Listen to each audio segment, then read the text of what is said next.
નમસ્કાર પ્રણામ સ્વાગત છે તમારું એક નવા વિડીયોમાં મિત્રો આજની કહાની શરૂ કરતા પહેલા તમને એક વિનંતી કરવી છે કે વિડીયોને લાઇક કરીને કમેન્ટ બોક્સમાં જય શ્રી કૃષ્ણ જરૂરથી લખજો જેનાથી ભગવાન શ્રી કૃષ્ણની કૃપા આપણા સૌ પર નિરંતર બનેલી રહે તો ચાલો શરૂ કરીએ આજની કહાની રમેશભાઈના પરિવારમાં 4 લોકો હતા તેમના પત્ની કાંતાજી પુત્ર મેહુલ અને પુત્રવધુ રીમા એક દિવસ રમેશભાઈ અને તેમનો પુત્ર મેહુલ બેસીને કંઈક ચર્ચા કરી રહ્યા હતા ત્યારે રમેશભાઈએ કહ્યું દીકરા આજે પણ હું મારા અને મારી પત્નીના તમામ ખર્ચા ઉપાડી શકું એમ છું તો તમે લોકો અમારી આટલી બધી ચિંતા શું કામ કરો છો હું છું ને કાંતાજી હું એવું ઈચ્છું છું કે આપણા જીવનની અધૂરી રહી ગયેલી ઈચ્છાઓને પૂરી કરું એટલે જ આ બધું વિચારીને હું બોલી રહ્યો છું આમ પણ હવે મારી ઉંમર થઈ ગઈ છે તેથી હવે કેટલો સમય મારા હાથ અને પગ બરાબર કામ કરશે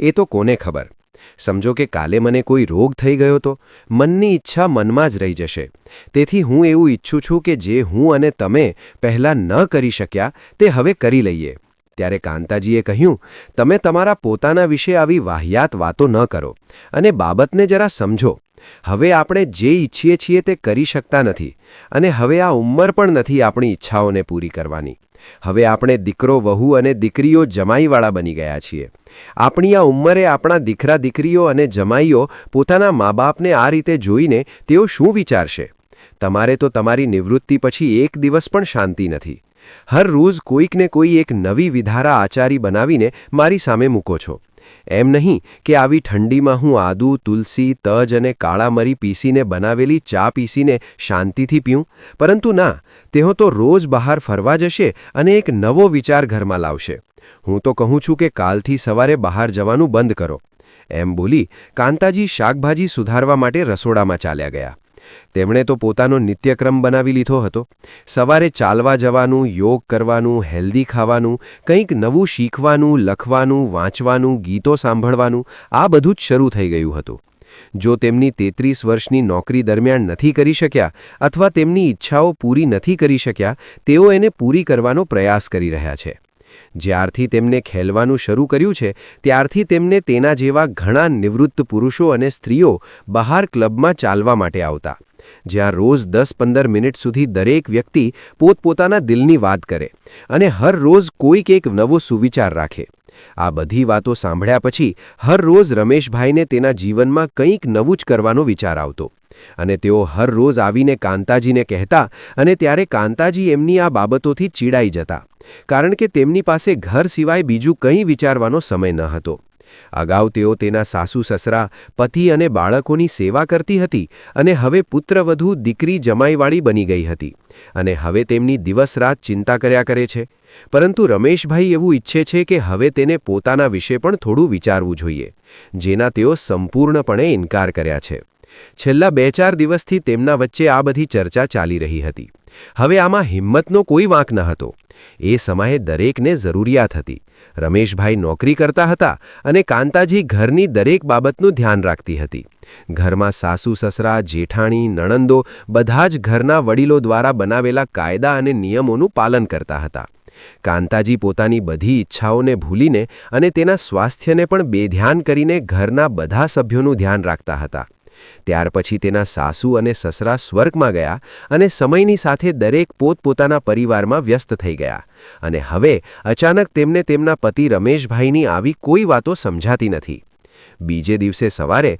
જ્યારે રમેશભાઈ તેમના મોર્નિંગ વોક માટે નીકળ્યા ત્યારે કાંતાજી પોતાનો પલંગ સચવીને સૂતા હતા ત્યારે અચાનક તેમની નજર એક ડાયરી પર પડી ત્યારે ડાયરી લઈને તેમણે કેટલાક પાના ફેરવ્યા અને વાંચવા લાગ્યા જેને વાંચીને તેઓ આ આશ્ચર્યચકિત થઈ ગયા તેમાં લખ્યું હતું કે હું મારી નિર્દોષ પત્નીને કેવી રીતે સમજાવું કે હવે અમે બંને અમારા જીવનની સાંજ તરફ આગળ વધી રહ્યા છીએ એક સમય હતો જ્યારે તેઓ મારી જીદ સાથે ઝઘડો કરતી હતી કે તમે મને ક્યાંય લઈને નથી જતા ચાલો ક્યાંક બહાર ફરવા જઈએ બીજે ક્યાંય નહીં તો ચાલો બહાર જઈને હવે હોટેલના ડિનર કરીને કે લોંગ ડ્રાઈવ પર જઈને જો તમારી પાસે એટલો પણ સમય ન હોય તો ફક્ત કોફી પીને કે આઈસ્ક્રીમ ખાઈને પાછા આવી જઈશું પરંતુ હું સવારથી સાંજ સુધી મારી ઓફિસમાં વ્યસ્ત રહેતો હતો કે મને એમની આ વાતોનું કોઈ મહત્વ જ નહોતું સમજાતું ત્યારે એવું માનવામાં આવતું કે પત્નીની ફરજ ફક્ત ઘરમાં રહીને પરિવારના સભ્યોની સંભાળ રાખવાની છે. પરંતુ આજે જ્યારે હું પાર્કમાં જઈને લોકોની વાતો સાંભળું છું, ત્યાં તો કોઈને પત્ની નથી, તો કોઈને પતિ નથી, કોઈને પતિ પત્ની છે તો એમાં કોઈ બીમાર છે, અને અમુક લોકો તો એમની આખી જિંદગી બીજા માટે જીવી આવ્યા તો એમની ઈચ્છાઓવાળી જિંદગી માટે કંઈ બચ્યું જ નથી. તેથી તો સમાજમાં જે ઈચ્છાઓ બચી હતી તે પૂર્ણ કરવી જોઈએ. આજે હું કેટલો ભાગ્યશાળી છું કે મારી પાસે હજુ પણ સમય છે. આજે ત્યારે હું મારી ભૂલોને સુધારવા માંગુ છું અને એમની ઈચ્છાઓને પૂરી કરવા માંગુ છું. ત્યારે તે કહે છે કે લોકો શું કહે છે? અરે, લોકો કહેતા હોય તો કહેવા દો. કોઈના કહેવાથી આપણે શું ડરીએ? ડાયરી વાંચતી વખતે કાંતાજીની આંખોમાં આંસુ આવી ગયા. તેણે ઝડપથી તે ડાયરીને પાછી ઓશિકાની નીચે સંતાડી દીધી અને કબાટમાંથી કપડાં કાઢીને તૈયાર થવા લાગ્યા.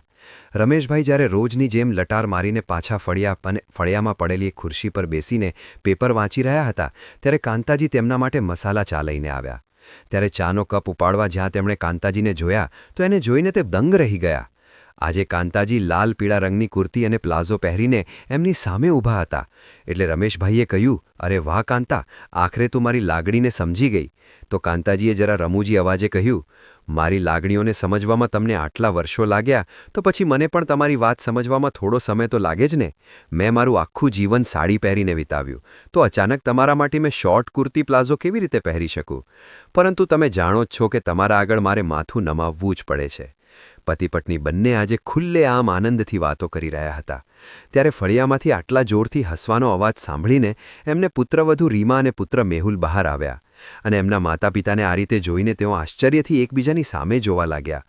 આ બધો શું મામલો છે? સામસામે બેસીને બંને પોતપોતાની વાતોમાં મગ્ન હતા ત્યારે જ કાંતાજીએ તેના દીકરાને અને વહુને આવેલા જોઈને કહ્યું, અરે, તમે ક્યારે આવ્યા? આવો, બેસો અહીંયા અને ચા પાણી પીવો. ત્યારે રમેશભાઈએ કહ્યું, સારું થયું બેટા તું આવી ગયો. મેહુલ દીકરા, હું ઘણા સમયથી વિચારતો હતો કે મારે અને તારી માતાને નૈનીતાલ જવું છે. હવે ત્યાં ઠંડી થોડી ઓછી થઈ રહી છે, એટલે તું એક કામ કર, આજે અમારી નૈનીતાલ જવા માટેની ટિકિટ બુક કરાવી દે. અમે 15 દિવસ માટે ત્યાં જઈશું. અને હા, તમે લોકો જે રિસોર્ટમાં રહ્યા હતા એ જ રિસોર્ટમાં અમારા માટે બુકિંગ કરાવજે. મેં કાલે ગૂગલ પર સર્ચ કર્યું હતું કે તે ખૂબ જ રિસોર્ટ સારો છે. હું મારી પત્નીને ત્યાં લઈ જવા માંગુ છું. ત્યારે કાંતાજી પોતાના પતિની વાત સાંભળીને શરમાઈ ગયા અને તેણે કહ્યું, આ બધું કરવાની શું જરૂર છે? આપણે બંને ત્યાં એકલા જઈને શું કરશું? એના કરતાં તો આપણે મુસાફરી કરવી હોય તો હરિદ્વાર જઈએ. શું પણ તમે દિલ દુખાવા જેવી વાતો કરો છો? હું ઈચ્છું છું કે હું મારી પત્નીની સાથે નૈનીતાલ લઈ જાઉં અને તમને ભજન અને ભોજનની પડી છે. હું તમને 4 ધામની યાત્રા કરાવીશ, પરંતુ હમણાં મેં કહ્યું એમ આપણે બંને પહેલાં નૈનીતાલ જઈએ. ઓકે, હું તો એમ જ કહેતી હતી, હવે તમે ગુસ્સો ન કરો.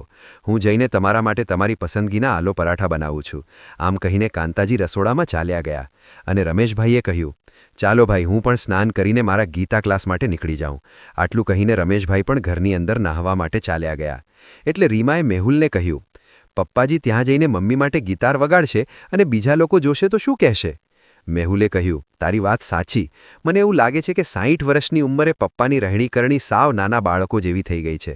એક દિવસ કાંતાજી એમના રૂમમાં કંઈક કામમાં વ્યસ્ત હતા. ત્યારે અચાનક તેમના કાનમાં કોઈનો અવાજ આવ્યો અને તેમણે ઘડિયાળમાં જોયું તો 10 વાગ્યા હતા. તે ઝડપથી રૂમની બહાર આવ્યા તો એમનો પુત્ર અને પુત્રવધુ, જે ક્યારથી મોઢાથી બોલ્યા પણ નહોતા, તે આજે એકબીજા સાથે લડી રહ્યા હતા. મેહુલનો પ્રોટીન મિલ્ક તૈયાર ન હતો. એમની પત્ની રીમાએ પોતાની માટે ટિફિન અને કોફી પણ તૈયાર કરી નહોતી. ત્યારે રમેશભાઈ રસોડા તરફ ગયા અને એમની પત્ની અને એમના માટે રમેશભાઈએ 2 કપ ચા બનાવી. જ્યારે રીમા રસોડામાં ગઈ, પરંતુ આ શું? રસોડું જોઈને તેમને એવું લાગ્યું કે જાણે 10 દિવસથી કોઈ એની સાફ સફાઈ કરી નથી. ચા ખાંડની શોધમાં એમણે દાળ અને ચોખાના ડબ્બાઓના ઢાંકણા પણ ખુલ્લા રાખી દીધા હતા. દૂધ પણ ફ્રિજથી પ્લેટફોર્મ સુધી જમીન પર ઢોળાયેલું હતું. આ જોઈને રીમાએ જોરથી બૂમ પાડી, મમ્મી, આજે તમારે ઉઠવામાં આટલું મોડું કેમ થઈ ગયું? તમે તો જુઓ, કૃપા કરીને મારા પપ્પાને સમજાવો કે આવી રસોડામાં ચા ન બનાવે. એક તો મારું ટિફિન તૈયાર નથી, ઓફિસ માટે હું લેટ છું. મેં તમને પહેલેથી જ કહ્યું છે કે આજે ઓફિસમાં મારી મીટિંગ છે અને મેહુલ મારી ઉપર બૂમો પાડી રહ્યો છે અને પ્રોટીન મિલ્ક શેક તૈયાર નથી. એક તો મારે મોડી રાત સુધી મીટિંગ હતી. હું આ બધું ક્યારથી કરી શકું? તો મેહુલ બોલ્યો, મમ્મી, તમે તો હરરોજ વહેલી સવારે જાગી જાઓ છો, તો પછી આજે શું થયો? તમને તો ખબર જ છે ને કે જીમમાંથી આવતા પછી મારે તુરંત મારા હાથમાં પ્રોટીન મિલ્ક શેક જોઈએ. મહેરબાની કરીને હવે તે આવું ન કરતા. આમ બોલ્યા પછી તે પોતાના રૂમમાં જવા લાગ્યો. ત્યારે રમેશભાઈ રસોડામાંથી 2 કપ ચા ટ્રેમાં લઈને બહાર આવ્યા અને કહ્યું, રીમા દીકરી, તું એક કામ કર, આજે તું કેન્ટીનમાં જમી લેજે.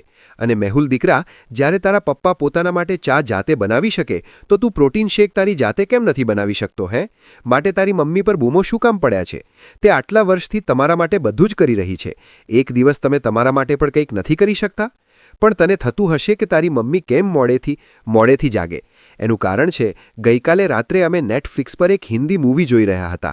તું તો જાણે જ છે કે તારી માતા સમયસર સૂઈ જાય છે, પરંતુ આજે રાત્રે ફિલ્મ જોવાના કારણે તે 12 વાગ્યા સુધી સૂઈ ન શક્યા. તેથી તે સવારે વહેલા ઉઠી ન શક્યા. હવે પણ આ પણ કોઈ એટલી મોટી વાત નથી. ચાલ કાંતા, ત્યાં ફળિયામાં જઈને બેસીએ, આપણે ચા પણ પી લઈએ. મને કહે કે મેં આ ચા કેવી બનાવી. ત્યારે કાંતાજીએ કહ્યું, હા, ચાલો જોઈએ.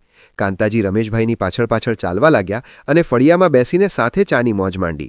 સાંભળો, ચા તો બહુ સારી છે, પરંતુ આજે મારા કારણે મારો દીકરો અને વહુ બંને પરેશાન થઈ રહ્યા અને તમારે ચા બનાવવી પડી હતી. આ મને બિલકુલ સારું નથી લાગ્યું.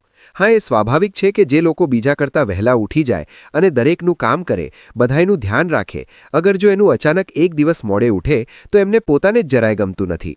રમેશભાઈએ હસતા હસતા કહ્યું, પણ આજે મોડા ઉઠ્યા પછી તેમને એવું કેવું લાગે છે? કેવા મજાકમાં કાંતાજીએ કહ્યું, મને ખરેખર આનંદ થયો. હવે હું મોડે સુધી ઊંઘવાનો પણ નિયમ બનાવીશ, જેથી હું તમારા હાથની કડવી ચા પીવાનો આનંદ માણી શકું. રીમાએ 3-4 દિવસથી એના સાસુ સસરા શું વાતો કરે છે એ સમજાતું નહોતું. એના કારણે એને કેન્ટીનમાંથી ઠંડુ જમવું પડ્યું હતું. સાંજે જ્યારે તે ઓફિસેથી ઘરે પાછી આવી ત્યારે એની કોલોનીના પાડોશી ભાનુબેને એને અટકાવી અને પૂછ્યું કે રીમા વહુ, શું વાત છે? હમણાંથી તારા સાસુના તો રંગ બદલાઈ ગયા છે. સાડીમાંથી હવે તો પ્લાઝો અને ટ્રેકસૂટ પણ પહેરીને રમેશભાઈ સાથે મોર્નિંગ વોક માટે જાય છે. અરે, અમે તો આટલા વર્ષોમાં ક્યારેય કાંતાજીને ઘરની બહાર નીકળતા જોયા નથી, અને હવે ભાઈની નિવૃત્તિ પછી અચાનક બદલાઈ ગયા? એવું લાગે છે કે તેની પુત્રવધુ પાસેથી તાલીમ લઈ રહ્યા છે. ભાનુબેનના શબ્દો સાંભળી અને રીમાને મનને એવા સ્પર્શી ગયા અને તેમને આગ બળતણમાં ઉમેરવાનું કામ કર્યું. તેમ છતાં રીમાએ વિચાર્યું, મારે શું, જેને જે કરવું હોય તે કરે. આજે શનિવારની રાત છે, તેથી તે મેહુલ માટે કેન્ડલ લાઇટ ડિનર અને લોંગ ડ્રાઈવ માટે જવાનું છે. બીજા દિવસે આરામથી રહેવાનો પ્લાન બનાવીશું. આમ વિચારીને તે ઘરમાં પ્રવેશી, પરંતુ આ શું? કાંતાજીએ કહ્યું, દીકરા, તું આવી ગઈ? હું અને તારા પબ્બા મિસ્ટર ખુરાનાને ઘરે એમની એનિવર્સરી પાર્ટીમાં જઈએ છીએ. અમારે આવવામાં થોડું મોડું થશે.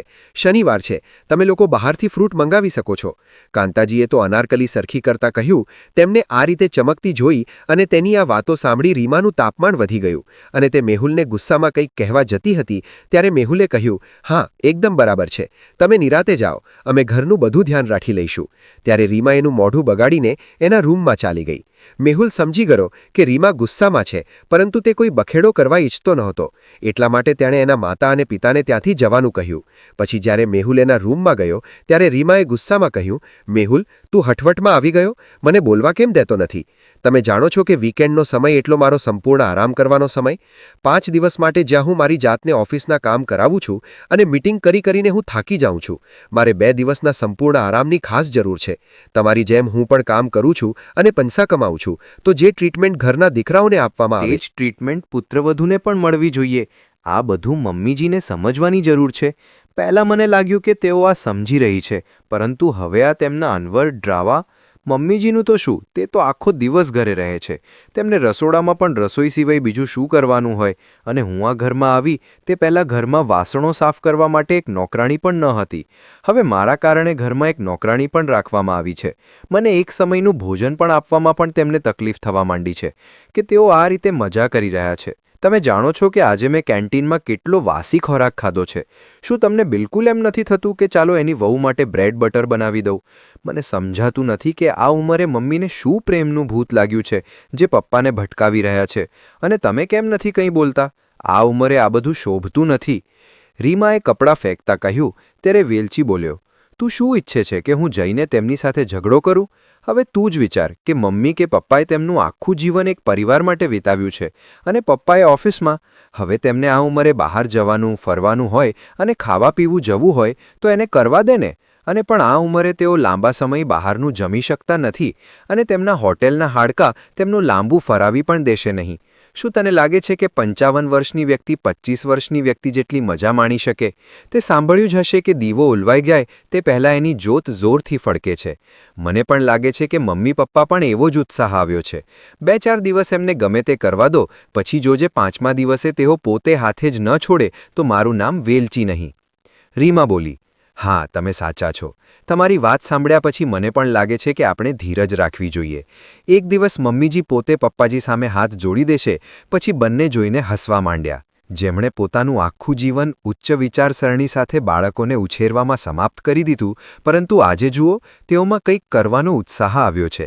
તેમના પોતાના દીકરા અને વહુ રૂમમાં કેવી મજા કરી રહ્યા છે. એક દિવસ રવિવારે રીમા અને મેહુલ સવારે આરામથી જોઈને ઉઠ્યા. મમ્મી, ચા લાવજે. મેહુલ બગાસું ખાતો હાથમાં ચાકુ લઈને રસોડામાં પહોંચ્યો તો રસોડામાં કોઈ હાલચાલ ન હતી. રૂમમાં જોયું ત્યાં પણ કોઈ ન હતું. પછી તે રીમા પાસે ગયો અને કહ્યું, મારા માટે 2 કપ ચા બનાવી આપ. કેમ, મમ્મી ક્યાં ગયા છે? રીમાએ ગોદડામાંથી ચહેરો બહાર કાઢતા કહ્યું, અરે તેઓ ફરવા ગયા હશે. પરંતુ 11 વાગ્યા છે, હજુ તો પાછા કેમ ન આવ્યા? આ શક્ય નથી. રીમાએ કહ્યું, જુઓ કે અહીં જ ક્યાંક હશે, ટેરેસ પર હશે. આજકાલ તેમને નવો શોખ જાગ્યો છે. રીમા, બસ હવે પ્રશ્નોના જવાબ પછી આપજે. પહેલાં મને ચા બનાવી આપ. તને ખબર છે ને કે ચા વગર મારી આંખ ખુલતી નથી. હા, હું તને ચા બનાવી આપું છું. રસોડામાં વાસણો પસાડીને 2 કપ ચા બનાવી અને રીમા પાછી રૂમમાં આવી. હવે તમે ચા પી લીધી છે તો તમારા માતા પિતાને ફોન કરો અને પૂછો કે તેઓ વોકિંગના બહાને ક્યાં ભટકી રહ્યા છે. એટલે મેહુલે તેના પિતાને ફોન કર્યો. પપ્પા, તમે ક્યાં છો? આવવામાં બહુ લાંબો સમય થઈ ગયો. ત્યારે રમેશભાઈએ હસતા હસતા કહ્યું, અરે દીકરા, તમે બંને સૂતા હતા અને અમને બહાર જવામાં મોડું થઈ રહ્યું હતું, એટલે અમે બંને તૈયાર થઈને નીકળી ગયા. આજે મકર સંક્રાંતિ છે એટલે અમે અહીં મહેતાજીના ઘેર આવ્યા છીએ.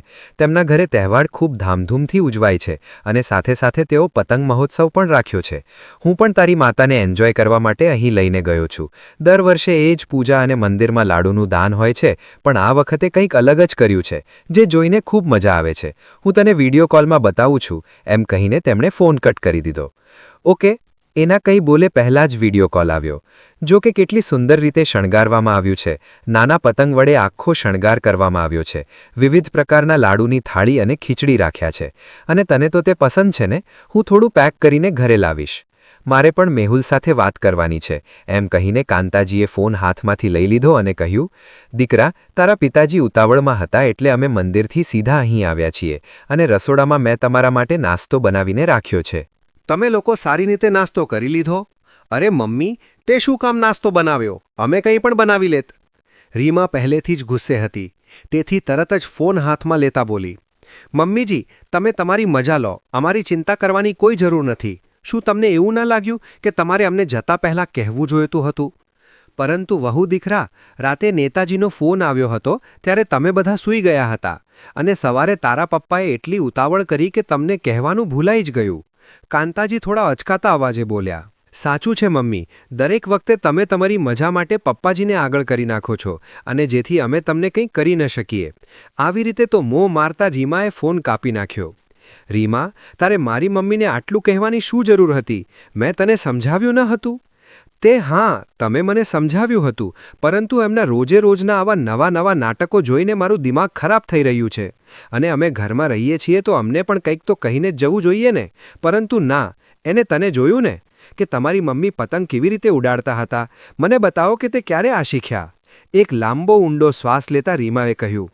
ત્યારે મેહુલે કહ્યું, મને યાદ છે કે મારા પિતાએ મને પતંગ ઉડાડતા શીખવ્યું ન હતું, પરંતુ મારી માતાએ શીખવ્યું હતું. જ્યારે મેં મમ્મીને પૂછ્યું કે તમે શીખવ્યું કેવી રીતે, તો એમણે કહ્યું કે તેમના દાદાએ શીખવ્યું હતું. દાદાને પતંગ ઉડાડવું ગમતું હતું. દાદા એકવાર ટેરેસ પર પતંગ ચગાવવા પહોંચ્યા. તે દિવસે દાદીમાએ એટલો હંગામો મચાવ્યો કે સવારથી સાંજ સુધી ઘરમાં જાણે શોકનો માહોલ ઊભો થયો. તે દિવસે મારી મમ્મીએ પતંગ નહીં ઉડાડવાના કસમ ખાધા હતા. પરંતુ પાછળથી જ્યારે મારા પિતા અમને શહેર લઈને આવ્યા ત્યારે મારા અને પિતાના આગ્રહથી માતા ક્યારે અમારી સાથે અગાસી પર પતંગ ઉડાડતા. સમયની સાથે બધું બંધ થઈ ગયું. પરંતુ આજે જ્યારે અમને આ ખુશી અને કડકડાટ હસતા જોઈને મને બહુ જૂની યાદો યાદ આવી ગઈ. જુઓ વેલચી, આ બધી જૂની યાદો છે, જે હોય તે બાળપણની વાત હતી. હવે તેમને આવા શોખ ન રાખવા જોઈએ. એમની ઉંમર પ્રમાણે થોડી શરમ રાખવી જોઈએ. આ ઉંમરે આ બધું સારું નથી લાગતું. ઓકે બાબા, ચાલ તું તૈયાર થઈ જા, આપણે ક્યાંક ફરવા માટે જઈએ. અને નાસ્તો પણ તારી મનપસંદ પાઉંભાજી સેન્ટર પર જ જઈશું. હા, તે સારું રહેશે. આપણે ત્યાં કોફી પણ પીશું. હું હવે તૈયાર થઈ જઈશ. મેહુલ તૈયાર થઈને બહાર નીકળ્યો અને કારની ચાવી શોધવા લાગ્યો. અરે હિના, ગાડીની ચાવી ક્યાં છે? તે કબાટ પર પડેલી હશે.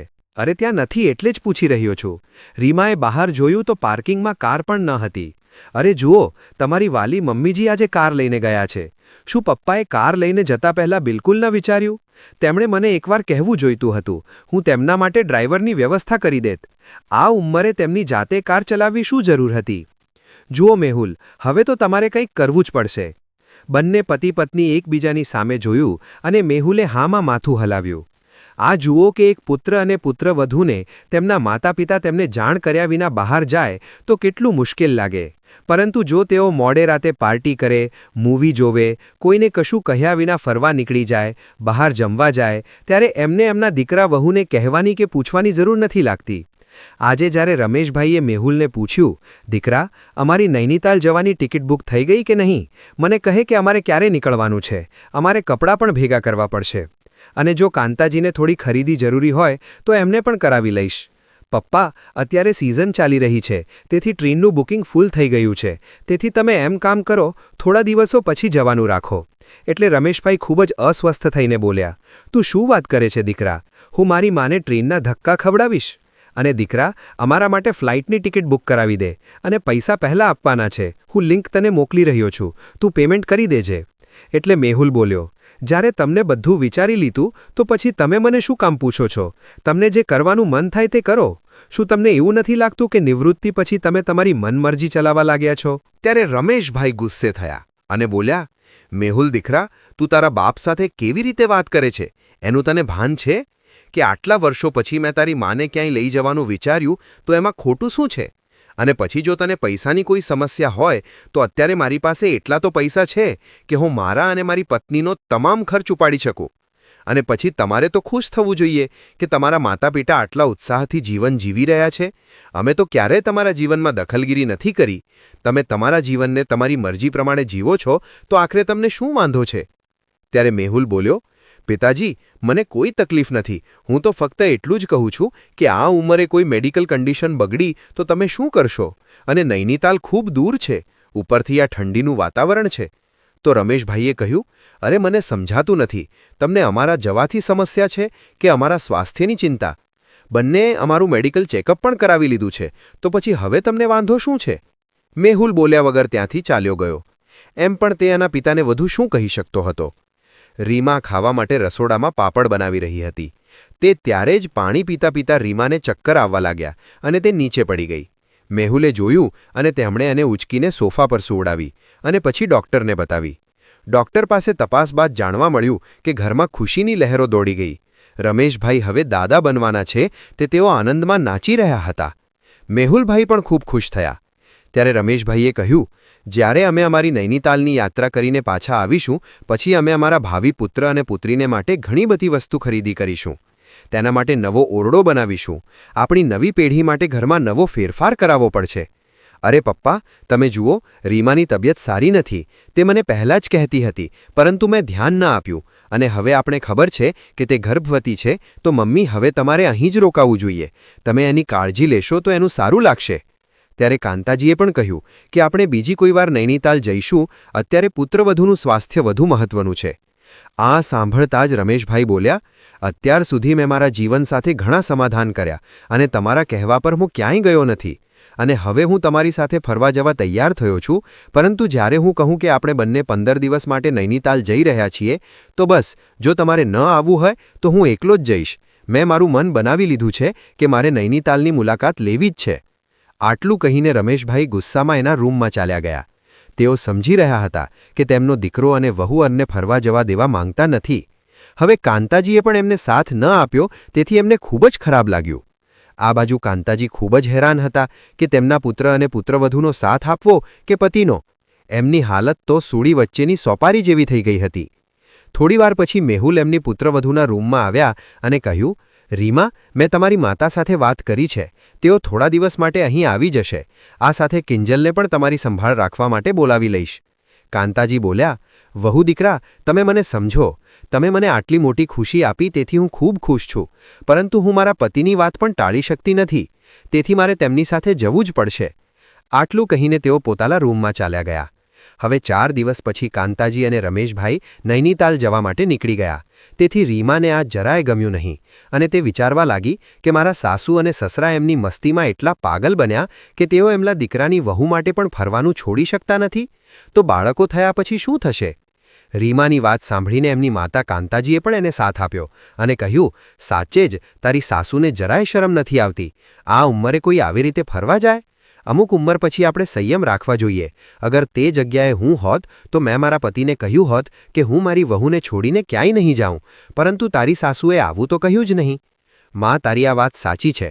આ મારા સાસુના દિલના અરમાન છે જે ખોટા છે. નહીંતર મેં છેલ્લા 2 વર્ષમાં ક્યારેય મારા સસરાને આ રીતે વર્તન કરતા ક્યારેય જોયા નથી. પરંતુ આજે નિવૃત્તિ પછી તો જાણે એમની પાંખો મળી ગઈ હોય એવું વર્તન કરે છે. માં, મને પણ લાગે છે કે આ બધું મારી સાસુ કરે છે. એટલામાં જ મેહુલ ગુસ્સામાં તેમના રૂમમાં આવ્યો અને કહ્યું કે રીમા, થોડા દિવસોની તો વાત છે, તું બિલકુલ ચિંતા કરીશ નહીં.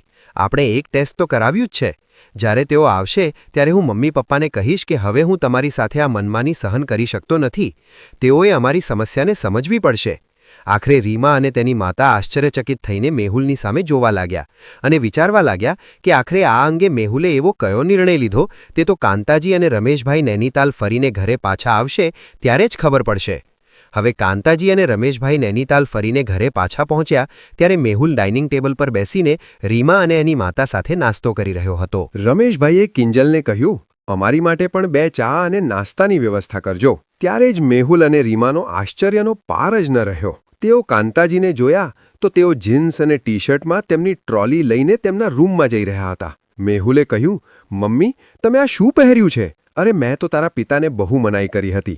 છતાં તેમણે મને ટી-શર્ટ, ટોપ આ બધું અપાવ્યું અને કહ્યું કે આ ખૂબ જ આરામદાયક છે અને સાથે જ મને તેને પહેરવામાં ખૂબ જ આનંદ થયો. ચાલવામાં કોઈ તકલીફ પણ ના પડી. એ તો ઠીક છે મમ્મી, પરંતુ તમે થોડું વિચાર્યું હોત તો સારું હતું કે જે અમારી આસપાસના લોકો તમારા વિશે શું વિચારતા હશે. ઘરમાં પુત્રવધુ હોવા છતાં આ પ્રકારના આધુનિક કપડાં પહેરવા તમને શોભા નથી દેતા. ભાઈ, ભલે અમે 55ના થયા, પરંતુ અમે અમારી વિવાહ અવસ્થામાં જે અમારા શોખ અધૂરા હતા તે અમે પૂરા કરી રહ્યા છીએ. આમ કહીને રમેશભાઈ કંઈક બોલવા જતા હતા. તે પહેલાં કાંતાજીએ તેમને ચૂપ રહેવાનો ઇશારો કર્યો. પછી કાંતાજીએ તેમની પુત્રવધૂને એની તબિયત વિશે પૂછ્યું. પછી બંને ફ્રેશ થવા માટે બાથરૂમમાં ગયા. થોડીવાર પછી પાછા બહાર આવ્યા અને નાસ્તો કરીને ફળિયામાં બેઠા. અને ત્યારે રમેશભાઈ પોતાના ટેબ્લેટ પર ફોટા જોઈ રહ્યા હતા. ત્યારે મેહુલભાઈ ઓફિસ જવા માટે નીકળી રહ્યો હતો. તેને જોઈને તેમણે કહ્યું, અરે દીકરા મેહુલ, અહીં આવ તો જરા. જો તો ખરો કેવા સારા ફોટા આવ્યા છે. ત્યાં ખૂબ જ સરસ ખીણ હતી અને તળાવ પણ ખૂબ જ સુંદર હતું. ખરેખર અમારા 15 દિવસ કેવી રીતે પસાર થઈ ગયા તે અમને ખબર જ ના પડી. આ વખતે હું મારી માતાને ગોવા ફરવા માટે લઈ જઈશ. તેને હંમેશા બ્રિજ પર ફરવાની ખૂબ ઈચ્છા હતી, પરંતુ પરિવારની જવાબદારીઓને લીધે હું એ પૂરી કરી શક્યો નહીં. હવે ચોક્કસ લઈ જઈશ. એમ કહીને રમેશભાઈ હસવા લાગ્યા. અને તેના માતા પિતાની આવી મનમાની જોઈને મેહુલ પહેલેથી જ ગુસ્સે થયો હતો. અને બીજું કે મુસાફરી પાછળ હજારો રૂપિયા ખર્ચી રહ્યા હતા. તેનાથી સહન નહોતું થતું. પછી અચાનક મેહુલે કહ્યું, મમ્મી પપ્પા, મેં એક નિર્ણય લીધો છે. મેં મારી ઓફિસ પાસે એક ફ્લેટ લીધો છે અને થોડા દિવસોમાં રીમા અને હું ત્યાં સેટ થઈશું, જેથી કરીને રીમાને આ દિવસમાં કોઈ સમસ્યા થાય તો હું તરત જ એની પાસે પહોંચી શકું. અરે દીકરા, તું કેવા પ્રકારની વાતો કરે છે? આપણે પોતાનો મોટો બંગલો છે અને તમે ફ્લેટમાં કેમ જવાની વાતો કરો છો? અને પુત્રવધૂને સંભાળ લેવા માટે તો અમે છીએ ને. તો તારે ચિંતા કરવાની શું જરૂર છે? મમ્મી પપ્પા, તમે અમને એકલા છોડી દો. આજકાલ તમને લોકોને મોજ સિવાય કંઈ દેખાતું નથી. તમે રીમાની ચિંતા શું કરો છો? જ્યારે એની તબિયત ખરાબ હતી ત્યારે તમે એને એકલી છોડીને નૈનીતાલ ચાલ્યા ગયા હતા. કોને ખબર ભવિષ્યમાં પણ આવી પરિસ્થિતિ સર્જાય અને તમે તમારા પ્રવાસમાં વ્યસ્ત થઈ જાઓ તો? રીમાને કોણ જોશે? તમારે અમારી કોઈ ચિંતા કરવાની જરૂર નથી. અને તમે અમારા માટે જે કર્યું એના માટે હું ખૂબ આભારી છું. મેહુલે હાથ જોડીને કહ્યું. ત્યારે રમેશભાઈને ભારે આશ્ચર્ય સાથે કહ્યું, શું તમે જાણો છો કે તમે કોની સાથે વાત કરી રહ્યા છો? ગમે તે હોય પણ એક પુત્ર તેના પિતાને આવા કડવા શબ્દો બોલી શકતો નથી. ત્યારે બાપ દીકરાની આખી વાત સાંભળીને એમના વેવાણ કાંતાજીએ કહ્યું, રમેશભાઈ અને કાંતાબેન, અત્યારે મેહુલ સાચું કહે છે. હવે તમે પણ સમજો કે મારે મારા પતિને છોડીને અચાનક અહીં આવવું પડ્યું. મારે ઘરે મારો દીકરો અને વહુ પણ છે અને હું પણ નોકરી કરું છું. જો હું નિવૃત્ત હોત તો વાત અલગ હોત, પરંતુ મને પણ અચાનક આ રીતે અહીં આવવું બહુ મુશ્કેલ લાગ્યું. પરંતુ મારી દીકરીની વાત હતી એટલે હું કશું જ વિચાર્યા વગર દોડી આવી. પણ અહીં આવીને હું જોઉં છું કે તમારા બંનેના રંગ બદલાઈ ગયા છે. તમારા દીકરા અને વહુ માટે તમને કંઈ લેવા દેવા નથી. તેથી મેહુલ આવો નિર્ણય લઈ લે છે એ સારું છે. કમસે કમ અમારી દીકરી તો ખુશ રહે છે. આ બાળકનો જન્મ તમારા પરિવાર માટે જ થયો છે. તેમ છતાં તેમને એની કોઈ કદર નથી. આ સાંભળીને કાંતાજી અને રમેશભાઈ બંને શબ્દ વિહૂણા થઈ ગયા. શું કહ્યું એ કંઈ સમજી શક્યા નહીં. ત્યારે કાંતાજીએ કહ્યું, બહેન, મને મેહુલના નિર્ણય સામે કોઈ વાંધો નથી. જો એને અહીંયા રહેવું ન હોય તો રાજી ખુશીથી જઈ શકે છે. પરંતુ મારો તમને અને મારા દીકરા મેહુલને એક જ પ્રશ્ન છે કે શું કોઈ મા બાપની નિવૃત્તિ પછી, જેમને પોતાનું આખું જીવન પોતાના પરિવાર અને એના બાળકો માટે સમર્પિત કર્યા પછી પોતાની મરજીથી જીવન જીવવા માટેનો શું એમને કોઈ અધિકાર નથી? અને અમે ક્યાં ના પાડીએ છીએ કે વહુની જવાબદારી નહીં લઈએ? અચાનક પરિસ્થિતિ જ એવી થઈ ગઈ કે અમે કંઈ ન કરી શક્યા. તો એની વેવણે કહ્યું, મારો કહેવાનો મતલબ એવો નથી, પરંતુ આ બાબતે ભવિષ્યમાં તમે સાવધાન રહેજો. ના મમ્મી, હવે હું એના વિશે ફરીથી વિચારવા નથી માંગતો. અમે લોકો 2-4 દિવસમાં અહીંથી શિફ્ટ થઈ જઈશું. એટલું કહીને મેહુલ એની ઓફિસે જવા માટે નીકળી ગયો. અને પછી એની વેવણે કહ્યું, ચાલો ત્યારે, હું પણ હવે મારે પાછી મારા ઘરે જવા માટે નીકળું. આટલું કહીને એના વેવણ પણ ચાલ્યા ગયા. પછી રમેશભાઈએ કહ્યું, કાંતા, તને શું થયું જે મેહુલને આટલા શબ્દોમાં કહી દીધું? તો કાંતાજી બોલ્યા, બહુ થયું હવે. અગર જો એવો એમનું સ્વતંત્ર જીવન જીવવા માંગતા હોય તો જીવન એમને. જે દિવસે એમના માથે જવાબદારીનો બોજ આવી પડશે ત્યારે એમને સમજાશે કે અમે એમને કેવી રીતે ઉછાળ્યા છે. આટલું કહીને કાંતાજીએ પોતાના આંસુ લૂછ્યા અને રમેશભાઈના મનમાં પણ આ જ ચાલી રહ્યું હતું કે વહુના આવ્યા પછી પોતાના બાળકો એટલા બધા સ્વાર્થી કેવી રીતે બની જાય છે. સંતાનો પણ પોતાના માતા પિતાનું દુઃખ કેમ જોઈ શકતા નથી? જેવી રીતે એક મા બાપ પોતાના સંતાનોને એની ખુશી માટે બધું કરે, શું એમને પણ એમની ખુશી માટે કંઈ ના કરવું જોઈએ? હવે જીભાઈ બોલે છે કે શું મિત્રો, મેં મારા જીવનનો અને અમારા અધૂરા સપનાનો અને મારી પત્ની સાથે પૂરા કરવાનો જે મેં નિર્ણય લીધો એ સાચો હતો કે ખોટો એ કમેન્ટ બોક્સમાં જરૂરથી કમેન્ટ કરજો. મિત્રો, આ સાથે આપણી કહાની અહીં પૂર્ણ થાય છે. જો તમને અમારી આ કહાની પસંદ આવી હોય તો ચેનલને સબસ્ક્રાઇબ કરવાનું ભૂલશો નહીં. અને જે મિત્રોએ હજુ સુધી જો વિડીયોને લાઇક ન કર્યો હોય તો લાઇક કરી દેજો અને આ વિડીયોને શેર પણ કરી દેજો. આ સાથે કમેન્ટ બોક્સમાં હર હર મહાદેવ, જય શ્રી કૃષ્ણ લખવાનું ભૂલશો નહીં. ફરી મળીશું આવી જ એક નવી કહાની સાથે. ત્યાં સુધી સૌને મારા જય શ્રી કૃષ્ણ.